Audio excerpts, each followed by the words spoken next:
Welcome to day one of shooting, and this is our traveling wardrobe bus. Here's where we're keeping all of our actors' wardrobe. And right back through here, we have a mobile dressing room. Well, let me tell you a little something about the wardrobe gal. She's adorable. I really love her ideas, except for when she sticks me in underwear. And you should have seen some of the granny panties she gave me. They were like this big, and they were white. It's outfitted for all our talent. That Caitlin, we have had some disagreements, but we're friends. I think we're gonna work it out. And I'm picking out her outfit for the wrap party tonight, which she doesn't know. So Caitlin may not be wearing a lot of clothes at the wrap party.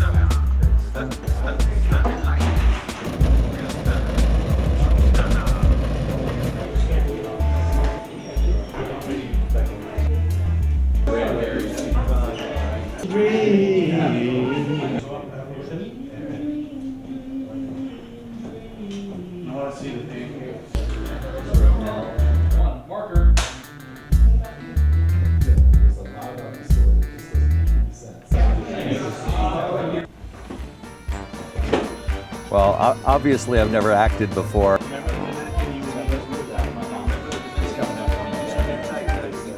Not a professional. There was a lot of takes. And hopefully it looks good on camera. What are we waiting on?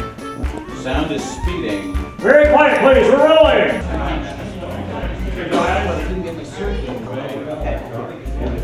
Mike is such a good director. Here's what I like. You did something I really like.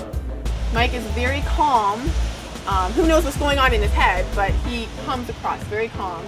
Don't actually write it. I sure do. So it made it very easy for me. I wasn't nervous. He gave me good direction. Even when like the last part I did, I kept messing up. Oh, and we all wanted to go to lunch, but he said, okay, one more time, and he didn't make me feel like, oh God, this is the last time. If you don't get it, stop. So yeah, he's very easy and awesome director.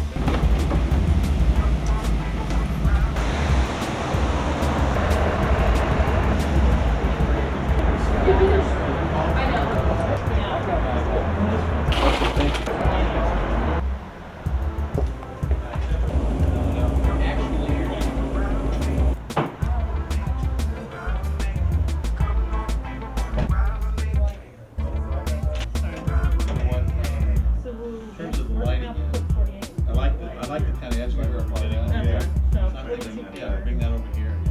Is this somewhere on the scene? Excuse me, ladies and gentlemen. Grab the CDs and I'll meet you back. Yes. Lenny, you got a great guitar. Yeah, she's good to me. Well, that sounded nice. You should see my dance.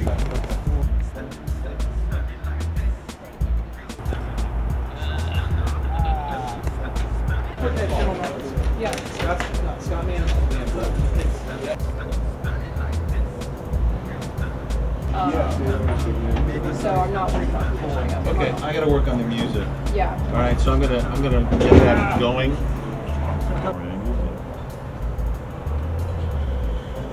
We can do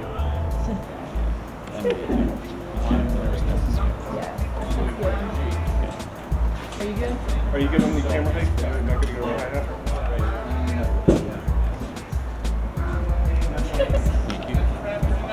Ladies and gentlemen, that is a wrap. We're done.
knows that, like, probably my favorite film of all time is Heaven's Gate, which is kind of interesting because Michael Cimino directed Deer Hunter, and that's where John Savage, comes from. So he knows Cimino.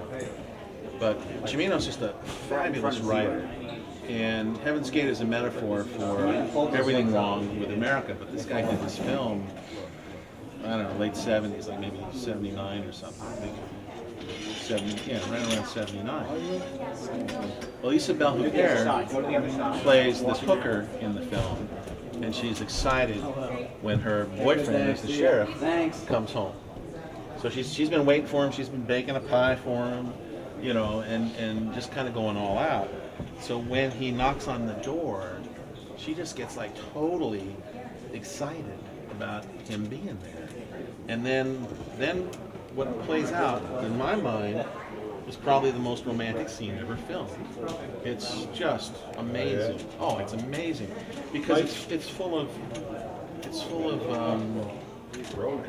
no, it's not romance like kissy romance. She made this pie for him, but what's important to her is they taste the pie. Now she's a hooker, They haven't seen each other. Taste the pie.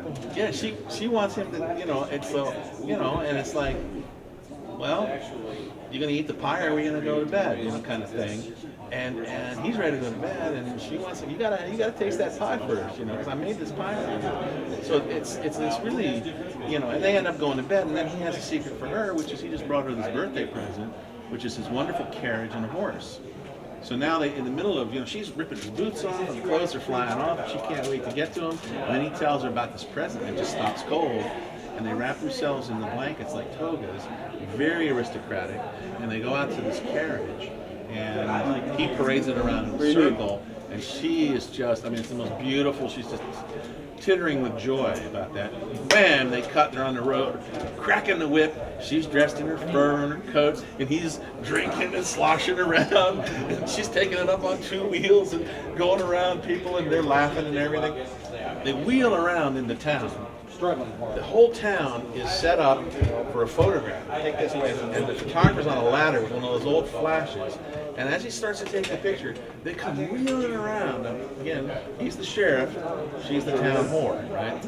Splashing mud on the whole town. And of course, they're all her clients. And the wives don't like that. So they come chasing the carriage to touch her, almost like touching an emperor or an empress or whatever, and they're having the time of their lives. And that whole sequence, from the time he knocks on the door to the time they splash them out on the town, I consider to be the most romantic sequence ever filmed, because it's about all these things, okay? And Martin knows that. The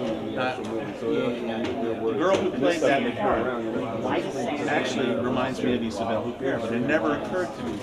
Isabelle has an overbite. She had an overbite. And people would probably look at that and go, well, not the prettiest girl I've ever seen. Too bad for that overbite, And maybe she feels that way, I don't know. But there's something about it that's just really wonderfully attractive. And she had this same quality of, and this is what Mark saw, the same quality of joy at seeing Jake when he came in. It's like, oh my God, Jake! And she's like just, and so what Mark was saying to me last night was, that, wow, you did that scene just like, I did this, but Isabelle Huppert, the girl you like in Heaven's Gate, and it was like, wow, maybe.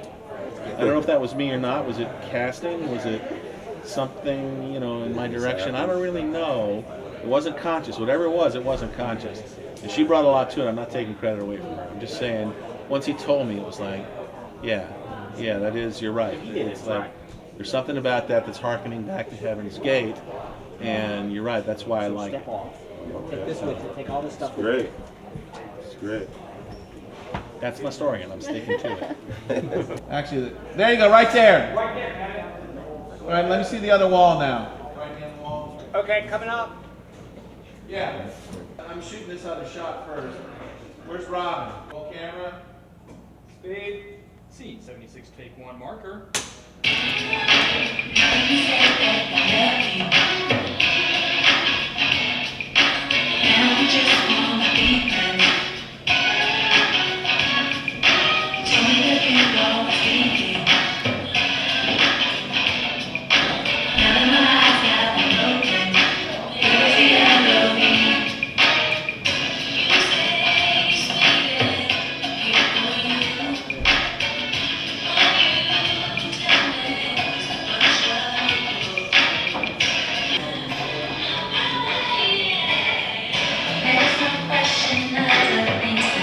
have a musical background. My neighborhood was Jackie Wilson, Aretha Franklin, Smokey Robinson, Little Willie John, John Lee Hooker, Hank Ballard and the Midnighters. I sang in the choir with one of the Vandellas. I was in the class ahead of Betty Levette, who just did the inaugural with Bon Jovi. Everyone sang where I was from. Everyone. Music was in the air. It was absolutely the most magical musical neighborhood in the history of the world. And so it's just in me from the bell. I went to college for economics. Cameras are straight down the hall. Okay. And they're going to be leaning It's Zero and Jackie talking here. like this, and she's over there? Well, I don't know who's going to be where yet, but the idea is that they're off the stage and trying to decide what's going to happen. So they've gone to a part of the room where there's nobody.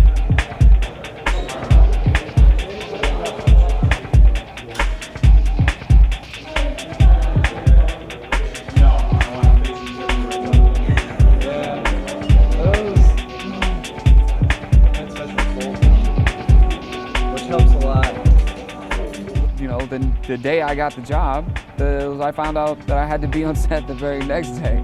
But it was cool. I read the script overnight. It was a really good story, and I'm having a good time. I'm having a really good time with some great people in there.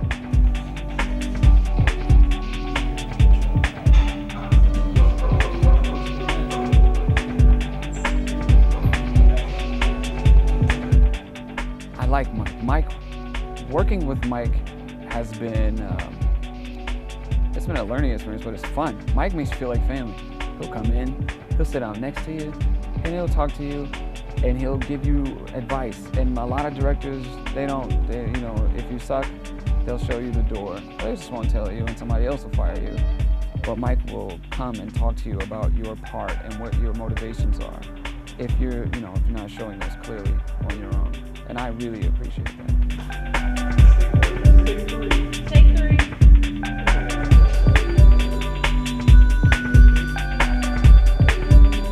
Yeah, Zero he's strong, and he's a keyboard player, but he's stubborn. And he's having a little bit of a problem with Jackie. They don't really see eye to eye, but he's Cole's friend. They're really good friends, and so really Jackie can't do anything about it but deal with it. So it's kind of a luxury, actually, to be Zero. Jimmy Lee Williams, 6'3", God knows what, muscular. It's intimidating. It's all wrong. Hey, he knows what he's doing, Jackie. Changing the music, Cole. You need to make up your mind what you want. But when he opens his mouth and talks to you, he's a sweet guy. And it's a little intimidating at first. But once you do, you get to talk to him, and he's really warm. And he's not the big, strong, scary ogre that you might think he would be, especially with the patch. It can be a little frightening, but he's great. Well, Cole is a person that's demanding, and he has great power only because, his size and his money. Money is power. And I'm also the boyfriend of Jackie. What's that for? When I went to audition, it wasn't no more parts, so I wanted to present them with a monologue. And he let me present the monologue of Training Day. What you gonna do? This is what you gonna do, Jake? You gonna jack me for my shit? This is what you gonna do? What? Oh no. No, you. Jake! Hey, Jake! Come back here! Come back here! You disloyal, bitch-made punk. Jake! I need my money! You motherfuckers. All right. Okay. I'm putting cases on all you bitches. You think you can do this shit? Jay! You think you can do this to me? You motherfuckers will be playing basketball in Pelican Bay when I get through with you. Shoot program, nigga. 23-hour lockdown. I'm the man up in this piece. You'll never see the light of day. Who the fuck you think you fucking with? I'm the police. I run shit around here. You just live here. That's right. Walk away. Go on, walk away. Cause I'm gonna burn this motherfucker down.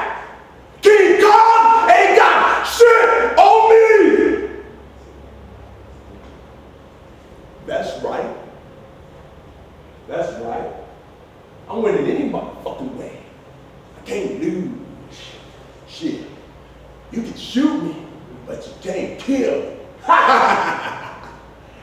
Shit. What a day. What a motherfucking day.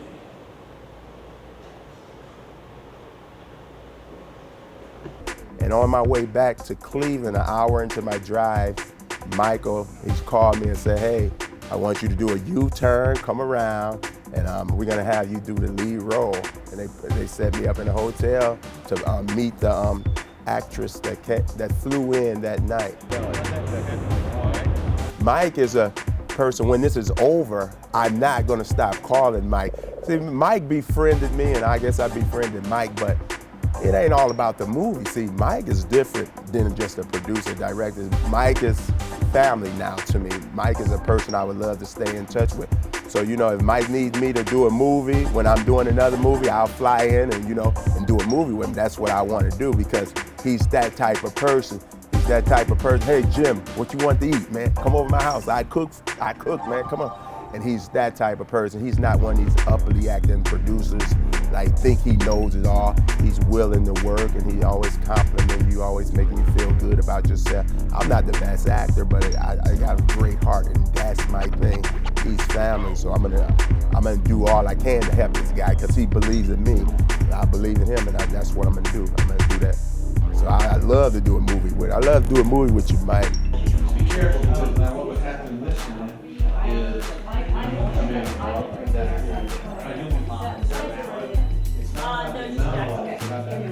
Is this our tentative or yeah, order as well? And that's what I'm looking for. That way they stay kind of dark. Let's get that. Warm that up. Yeah. Daughter, lower. And the sort of authoritarian air that she gets from this position of height. With the architecture, the darkness, and so on. So she's your superior. So that's your first mark. I'm thinking you can come to the second mark and talk to her. Yeah. Okay. All right. So we're gonna grab it off the dolly. That'll be Sean's shot here. Mike.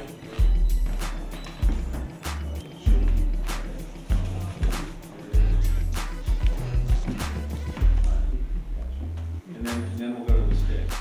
Hi. But now you're gonna come up here. That's all. I'm thinking that when she's talking to you, I'm gonna have her here. All right. So make like you're doing so long.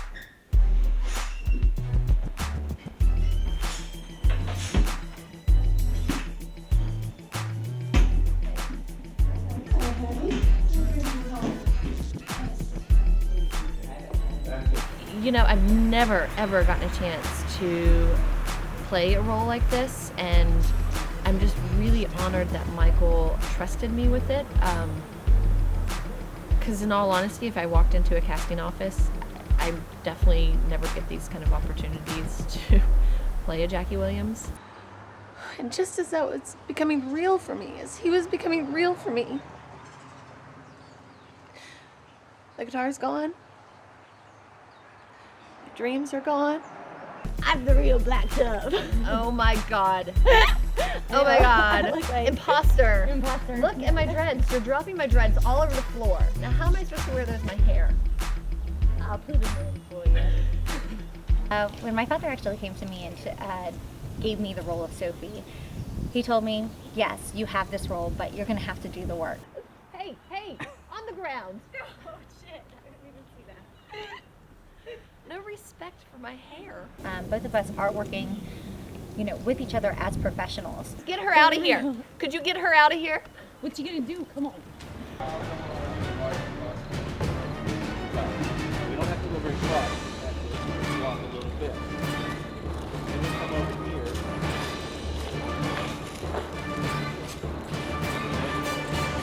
When he comes to the screen door, alright. What we could have him do, we could do a little POV, handheld, camera leans, he sees them. Right? Okay. Front door to body sense is over. Which come over here, we kind of held it, okay? And then that's kind of a POV, that's a POV. Then we can come back here. Now we see him looking through the window here, and he sits down on that. Then we're done with him outside. Now, because they come up, right? So this is 2 shots. This is kind of reverse. I was just thinking about the screen side. Let's break this up. Let us start the conversation, then go to the outside. You can even hear the conversation over the outside. The thing is, he has to see the truth. Right.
We like that. See what they do for the old Seanster here in Movie Land. And then one last question after that. How is it working with Mike? Oh, God. Oh, no. I like we call it gentleman's filmmaking, you know, waiting for the beans to grow. We take our time on this show. No hurry. No hurry on this set. But that's kind of good because I've worked on a lot of sets where you just... Oh, you've missed all the tension behind the scenes. We Yeah, spared you from that. Good. I like That's being why spared. I'm trying to be very patient and you know, because... It you know, works that better goes- to yeah, be I mean, patient, so... Yeah, he's good guy. And how has it been working with Sean? Oh, you gotta be kidding me. You know, I mean, let's face it.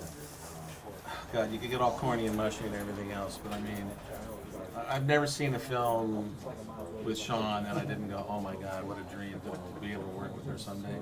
Aww. And here it is. Aww. You know, I mean, it's like, what more could you ask for, you know? And it's been fun. sweet. I mean, well, you know, it's like you hear, I mean, look, you know what it's like. All the Hollywood press and all the Hollywood stories and all that bull crap. And so, you know, it's like you're a little intimidated at first when you're on the phone and somebody's agent says, oh yeah, you know, what do you think about Sean? And it's like, well, are you kidding me? Yeah, I'd love it. Well, I think we can work this out. And you're going, no, you got to be kidding me. Like, no, and it's doable. And you know, the fact that she looked at the script and liked what we had, I mean, we were just so excited about that. And then, of course, then they fire the lead guy that was supposed to be in it. But I love I was John. just building confidence, you know. Yeah, I love John. And, I know John, so it's nice. You know, first phone call, I mean, just made me feel right at home. I mean, I was tense about having to do the firing and everything else. And she asked me how my day was going. I said, not so good. And do you remember what she said? It was something like, and that's going to change right now. It was something like that. Mm-hmm. And it was just so inspiring. It was like, of course it's going to change right now. Thank you so much, you know. Well, you know what I've found over the years when people in show business get ridiculous, I call it, you know, they start screaming or yelling or they do their little numbers or, you know, and that happens a lot in show business. But life's too short. It's just too short. Things can get tough and things can, you know, and sometimes you do have to kind of growl to let people know. I've but done my you share know. of that on the movie already. Arr. Yeah, right. But I love all these people. And, we're all still friends in spite of my big mouth last night. Thank you very much. So they won't tell you. They hate your guts. I know they do. That's okay. I can live with that. So. Good. I never could, but I always had to learn to deal with, people's. You deal with it well.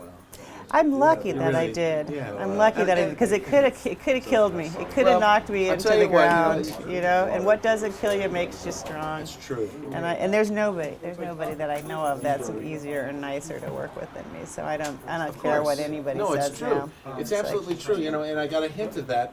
After we talked first, and she said, go look at my videos on MS Pariah, right? MSY Pariah. MSY Pariah. Thank you. And I got there. And it was like, at first I was like, wow, this isn't what I thought I was going to see. And I just kept watching more and more and more.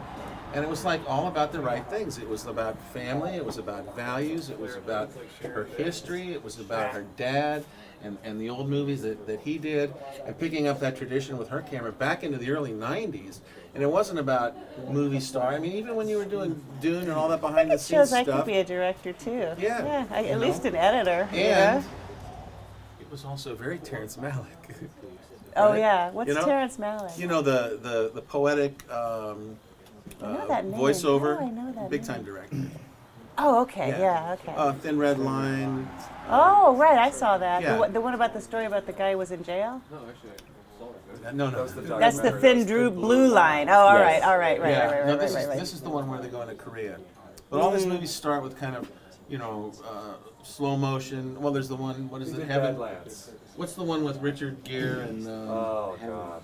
It's not Heaven's Gate, it's Days of Heaven. Days of Heaven. And, and you have the blowing wheat fields, the poetic voiceover. They all start with that poetic voiceover. And most of them. Now I'm just doing songs and images. No, I meant his. Yeah. His do.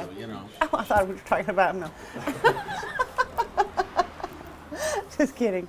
I gotta look him up again. Yeah, you'd love his stuff.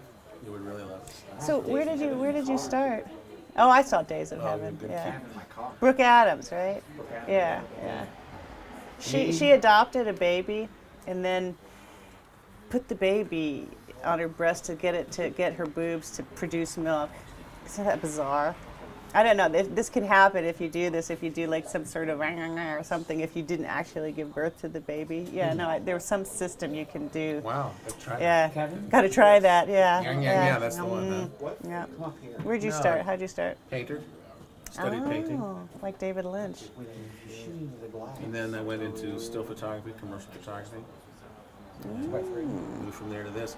I've been trying to make a movie for 30 years. I started out in the late 80s, and I had, bought the 35 camera, had a couple 100,000 feet of film in the freezer. I was ready to go. I didn't have a script. Couldn't find anything I liked. I had every friend submitting a script. Couldn't get anything I liked, and finally, I just said I'm gonna have to do this myself. Taught myself screenwriting. Felt pretty good about it when my first screenplay won the Gold Award at the Charleston Film Festival. Nice. It was very encouraging. And then later I don't know if you ever worked with Robert Urich, but he decided he wanted to produce a couple of my screenplays. Nice. And he was working on that at the time that he was in... the one in Boston? No, he was in the New York play of Chicago on Broadway. And we had Nick Nolte interested in taking a part, and it looked like it was all going to happen. And then his cancer came back, and he went into experimental treatment in Detroit. And that was the last of that. Did he die? Yeah. Oh, okay. Yeah. I don't actually watch the news or TV. Yeah. I don't know, I just don't trust it anymore. Yeah, no, and there's no reason that you should. And with that, we're going to cut and get back to our film.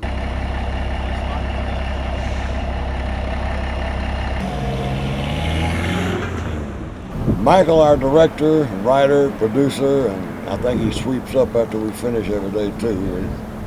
He's a very busy man. He deserves all the breaks he gets here.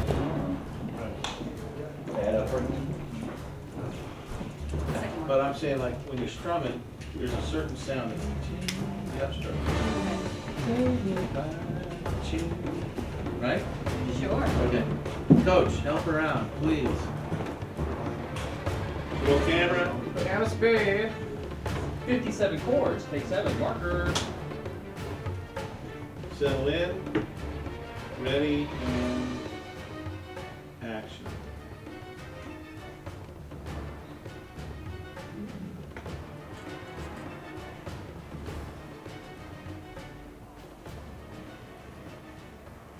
John was awesome. The crew was awesome. Like, those guys work really hard.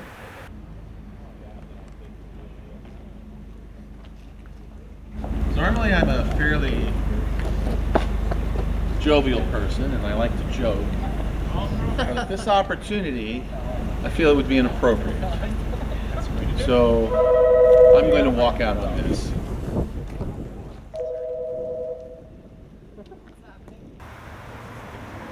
He's the gaffer that Scott Live has, and I'm John Mays, and sometimes I'm gaffer, and sometimes I'm not the gaffer, and that's about explains it. He says that I do everything else.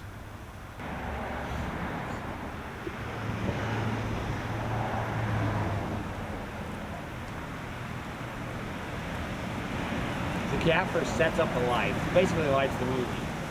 The grips cut the lights, if that makes any sense. They make shadows. Basically, that's about it.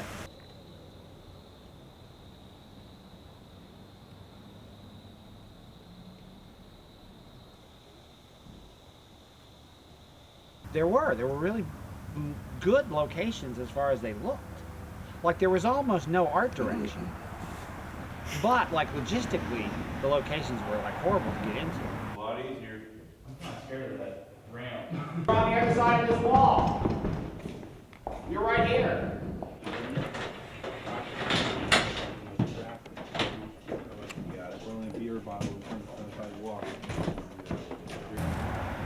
Now more people are whispering. What did he say? We're in the grip truck, and it's got, you know, it's just a bunch of stuff, really. Oh, it has lots of gels, he says. Last question, why is John Mays my homeboy? Well, because I'd just about do anything for you. It's true. My name is Joseph Brown. I'll be playing Elroy in the movie Black Duck. Elroy is a garbage man who smokes weed a lot. Here comes the new guy. Look like some old fart. Seem harmless enough. We'll see. Man, put that out.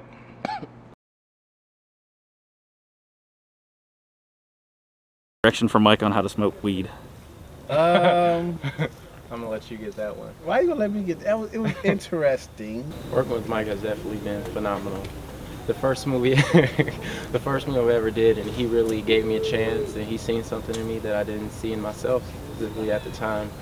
But yeah, he's really cool, really chill director. He definitely tells you what he wants, but he gets it out of you. I have on the most dirtiest thermal t-shirt probably on the planet. I brought this for the movie because she told me to bring a white shirt, so I brought a white t-shirt and a thermal. What I didn't know is that they wanted me to be dirty. So they grabbed my new shirt and they drag it all across the sanitation office. I wasn't too happy about that.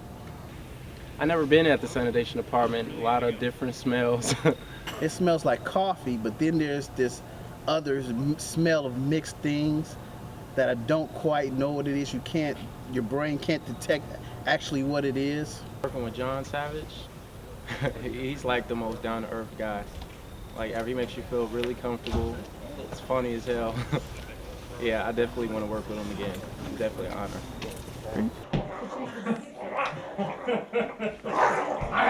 Here we go again.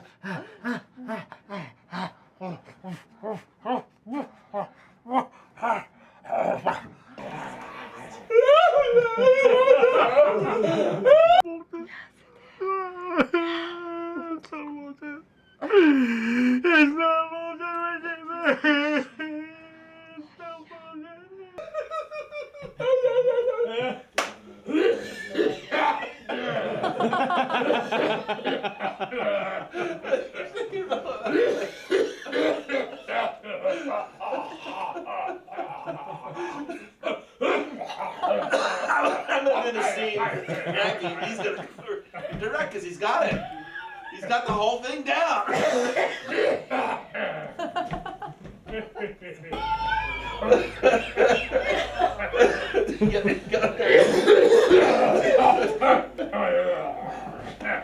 think we're gonna need the defibrillator from the drip test.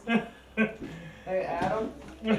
You're missing good. You know we're a lot alike. Oh, I know that. I know that. We're not. Hey, Adam. Okay. The hardest part about that scene for me is going to be choosing what way to go with it. You gave me so many choices, so much way to work with it. All right. I wish I hadn't done that over and over. We could have done something We different. could have. We could have.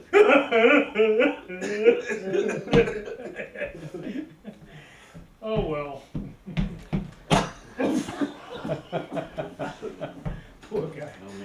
He's got to deal with himself and everybody else. Woo! Woo! Well, that little interlude. Going along up the stairs. Where's Jack? I thought at the premiere we could do something, maybe a little act or something. We have 40 guys ready to go. All right, how we doing? Who's not ready? Cool. Everybody happy? We're all happy. Happy and ready. So, It's not my credit card. if we can get some quiet, maybe. I'm calling for Quiet. Settle down, everybody.